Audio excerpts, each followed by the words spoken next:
السلام عليكم ورحمة الله وبركاته. معاكم أحمد عثمان وحلقة جديدة من حلقات قناتكم وبرنامجكم ملعب عثمان.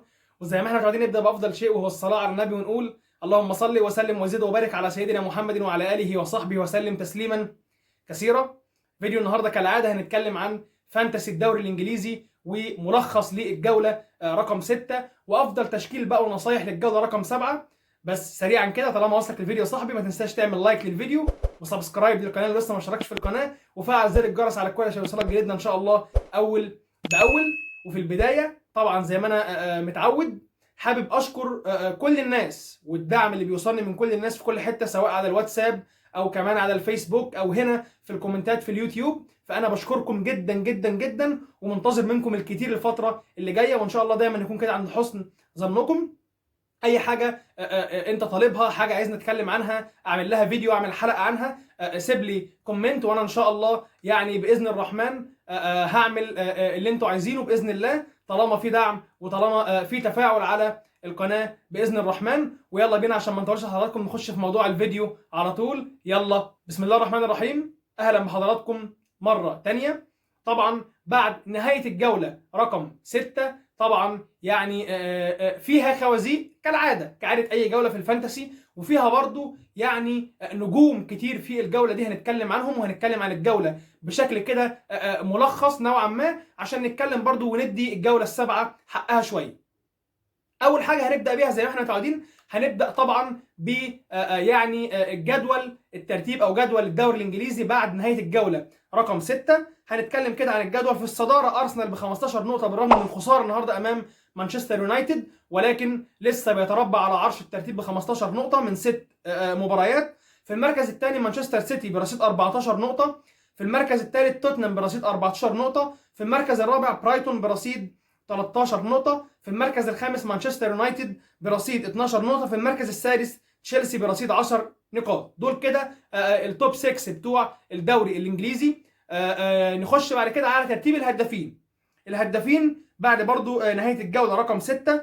يعني بنتكلم عن القاطرة البشرية وكاسحة الألغام النرويجية إيرلينج هالاند برصيد 10 أهداف بعد نهاية الجولة السادسة. تقريبا أسرع لاعب في تاريخ البريمير ليج يسجل 10 أهداف. طبعا لاعب جيد جدا. هالاند ما ينفعش ما يكونش موجود معاك في التشكيله بتاعتك. هالاند لو قاعد في البيت هيجيب اجوال، لو قاعد على الدكه هيجيب اجوال، فيعني اختيار لازم يكون موجود معاه، خصوصا ان انا شخصيا متارجت هالاند ان الموسم دوت مش هيقل عن 30 هدف. يعني انا ده تارجت انا عامله له، مش هيقل بالشكل ده وبالمعدل ده عن احراز 30 هدف في نهايه الموسم ده، يعني بالميت اقل حاجه.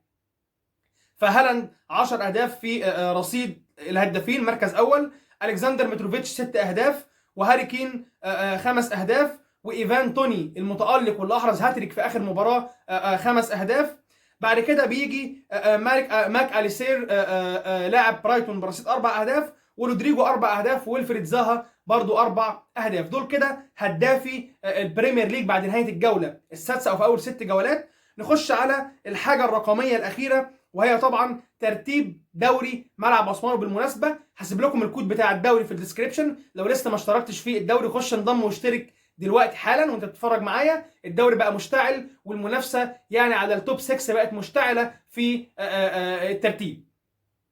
نتكلم عن المركز الاول نبيل عاطف من الجزائر الحبيبه برصيد توتال 418 نقطه و46 نقطه في الجوله رقم 6. في المركز الثاني الصديق العزيز احمد محمود برصيد 400 نقطه كتوتال و35 نقطه في الجوله رقم 6. والمركز الثالث حسام دين او ماتريكس برصيد 389 نقطه كتوتال و38 نقطه في الجوله رقم 6. في المركز الرابع العبد لله احمد عثمان برصيد 376 نقطه و63 نقطه كتوتال او 63 نقطه عفوا في الجوله رقم 6. في المركز الخامس عبده رضوان برصيد 373 نقطه كتوتال و43 نقطه في الجوله رقم 6. في المركز السادس وهو اخر ترتيب التوب 6 اسلام ابراهيم برصيد 368 نقطه و68 نقطه في المركز او في الجوله رقم 6. طبعا اسلام ابراهيم بخصوص ذكره هو صديق عزيز ومقرب ليا جدا، ويعني ما ينفعش اقول اسمه ان هو طبعا كعاده طبعا كل المتفاعلين على القناه وكل اصدقائي الاعزاء، ولكن اسلام ابراهيم واحد من الناس اللي وقفوا جنبي جدا واللي دعموني وما زالوا بيدعموني بشكل كبير جدا، فانا بشكرك يا اسلام بشكل يعني خاص كده، وطبعا الشكر موصول لحضراتكم جميعا. نخش بقى على تعليق سريع كده على نتائج الجوله رقم 6 قبل ما نخش على الجوله السابعه ونصايح الجوله السابعه والتشكيل الافضل من وجهه نظري. هنتناول كده يعني النتائج بتاعت المباريات ونعلق عليها تعليق سريع مع حضراتكم. الجوله بدات بمباراه ليفربول وايفرتون ديربي الميرسيسايد، وانتهت بالتعادل السلبي 0-0. مباراه يعني سيئه كان فيها فرص ولكن نتيجه غير مرضيه لفريق ليفربول، بالرغم ان فريق ايفرتون من الفرق اللي ما بداتش احسن حاجه او مش الاحسن حاجه في الدوري هذا الموسم.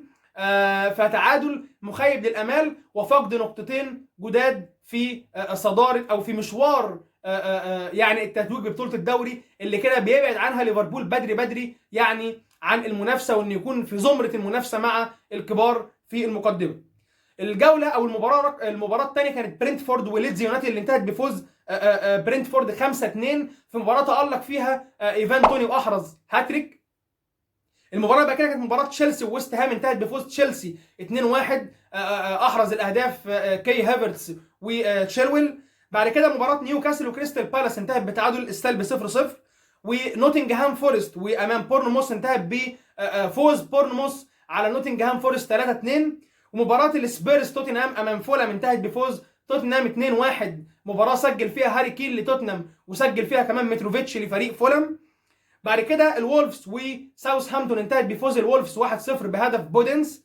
ومباراه استون فيلا والمان سيتي انتهت بالتعادل 1-1 بين الفرقتين، كمان كانت مباراه قويه جدا من المباريات القويه في الجوله رقم 6. سجل فيها هالاند كالعاده اللي يعني متوقع انه يسجل في كل جوله لفريق السيتي، وكان تعادل فيها بايلي لفريق استون فيلا.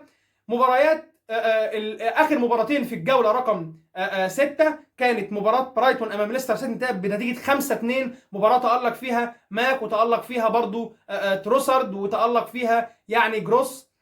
فريق برايتون من الفرق اللي بتعجبني جدا جدا جدا. المباراه الاخيره كانت مباراه المان يونايتد وفريق ارسنال، اللي مني فريق ارسنال بالهزيمه الاولى ليه في البريمير ليج هذا الموسم. وطبعا يعني زي ما قلت لحضراتكم قبل كده مباراه ليفربول اللي فاز فيها فريق المان يونايتد بعد خساره اول جولتين كانت نقطه تحول لفريق اليونايتد، زي ما قلت لكم قبل كده ان هي ادته افاق ان هو يبدا ينطلق انطلاقه قويه. من بعدها ما خسرش ولا مباراه، كسب الاربع مباريات سواء ليفربول او الثلاث مباريات اللي بعد كده وحصل 12 نقطه، وده حاجه كويسه جدا جدا جدا لفريق اليونايتد. كده انا خلصت الجوله السادسه، معلش طولنا شويه ولكن كان لازم نقفلها بالشكل اللي احنا متعودين عليه. نخش بقى على الجوله السابعه واهم نصايح الجوله رقم 7 ان شاء الله في فانتسي الدوري الانجليزي لهذا الموسم. اول حاجه الصبر على اللاعبين، في لعيبه لازم اصبر عليها وفي لعيبه لازم اديها وقتها. ما ينفعش ان انا اروح اشتري لعيب مثلا في الجوله دي اللعيب ده ما يتالقش ابيعه، يبقى انا كده خسرت التبديل اللي انا عملته فيه وانا بشتريه والتبديل كمان اللي انا عملته وانا ببيعه عشان امشيه. فلازم نصبر على اللعيبه شويه. تاني حاجه مش معنى ان لعيب ما كانش عندي ولقيته بيسجل لعيب ديفرنشال مثلا لقيته بيسجل مثلا في جوله او ما اروح اجيبه الجوله اللي بعدها، لا، لازم يكون عندي دراسه، عندي استراتيجيه بختار من خلالها اللاعبين. وهتكلم عن استراتيجيه مهمه تختار من خلالها اللاعبين انا شخصيا يعني بنتهجها وبتجيب نقط، يعني بصراحه بتجيب نقط وبيتالق من خلالها لاعبين هقول لحضراتكم عليها، وهي انك لازم تتارجت فريق او اتنين هم الاضعف في الحلقه والاضعف في المسابقه، زي مثلا بورنموث ونوتنجهام فورست، هم اضعف فرقتين واكتر فرقتين دخل فيهم اهداف واكتر فرقتين اتغلبوا في المسابقه. فتبدا مع الفرقتين دول تشوف مين هيلاعبهم في الجوله وتبدا تتارجت لعيبه من الفريق المنافس ليهم بتجيب نقط. وانا شخصيا عملتها اكتر من مره وجابتني نقط، ويعني كانت تجربه مميزه جدا لحصد المزيد والعديد من النقاط امام بورنموث او فريق نوتنجهام فورست. دي مثلا استراتيجيه. حاجه تانية بكررها وبتكلم فيها كل جوله وهي الدبل ديفنس. حاول بقدر الامكان ابعد عن انك تعمل دبل ديفنس، تجيب 2 مدافعين من فريق واحد او تجيب حارس ومدافع من نفس الفريق. سلاح ذو حدين، يا اما هتاخد الكلين شيت للاثنين لو عملوا كلين شيت، او لو زي ما بيحصل ومفيش فريق بيعمل كلين شيت بقى نادر جدا في الدوري الانجليزي، هتفقد الكلين شيت للمدافع والحارس المرمى، ويبقى خسرت تقريبا يعني النقاط اللي انت منتظرها من مدافع ومن حارس مرمى. انه يجيب لك 6 نقط على الاقل في الجوله، بتفرق معاك في الرانك، وبتفرق معاك كمان في الرانك الشخصي بتاعك على مستوى الجوله وترتيب وعدد النقاط اللي انت بتحصدها. فدي كده مجموعه من يعني النصايح السريعه اللي لازم تبص لها وما تستعجلش. اصبر على بعض اللعيبه، ادي اللعيب بتاعك فرصه جوله واثنين، لقيته مفيش توفيق مفيش حظ معاه، لا بيعه. وده بتكلم، هقول مثال عن توني بعد ما بلانك في جوله والثانيه الناس كتير باعته، وفي الجوله الاخيره الجوله السادسه سجل هاتريك. فلا، ما تستعجلش على اللعيبه واصبر عليهم. اخر مفردات بقى حلقتنا النهارده، وهي التشكيله المثاليه من وجهه نظري الشخصيه للجوله رقم 7. حراسه المرمى اخترت سانشيز حارس مرمى فريق برايتون اللي هيلعب مباراه امام فريق بورنموث، وامكانيه او احتماليه الخروج بكلين شيت في المباراه دي بالنسبه لبرايتون عاليه شويه. دي حراسه المرمى. ثلاثي الدفاع ريس جيمس فريق تشيلسي اللي بننتظر منه انه بيعمل اسيست وكمان بيتقدم لما بيلعب يعني هاف رايت، وكمان بيصوب على المرمى كتير وبيسجل اهداف، وسجل اهداف في الدوري هذا الموسم. المدافع الثاني هو تريبيه مدافع فريق نيوكاسل، واحد من المدافعين والاظهره المميزه جدا اللي برضه بيتقدم، بيلعب ضربات ثابته، بيسدد على المرمى، بيعمل اسيست، بيعمل عرضيات، بيعمل يعني تمريرات مفتاحيه كتير. والمدافع الاخير معايا في تشكيلتي هو كانسيلو مانشستر سيتي اللي هيلعب مباراته امام فريق توتنهام. رباعي وسط الملعب هبدا بدي بروين فريق طبعا السيتي واللي هيلعب مباراه امام فريق توتنهام، وهاريسون لاعب ليدز اللي هيلعب مباراته امام نوتنغهام فورست، ومارتينيلي ارسنال اللي هيلعب مباراته امام فريق ايفرتون، وجروس فريق برايتون اللي هيلعب مباراته امام فريق بورنموث. بعد كده ثلاثي الهجوم توني برينتفورد طبعا هيلعب امام فريق ساوثهامبتون، وهالاند هيلعب امام فريق توتنهام، وخيسوس هيلعب امام فريق يعني ايفرتون. خيسوس في تعليق عليه ان هو بياخد انذارات كتير، يعني كل جوله بياخد انذار وبيضيع منه نقطه، ولكن هو في المجمل بيجمع نقاط. ممكن تلاقيه بلانك الجوله الثانيه، ولكن بعد كده بيرجع وتلاقيه سجل وعمل اسيست فبيجيب نقاط.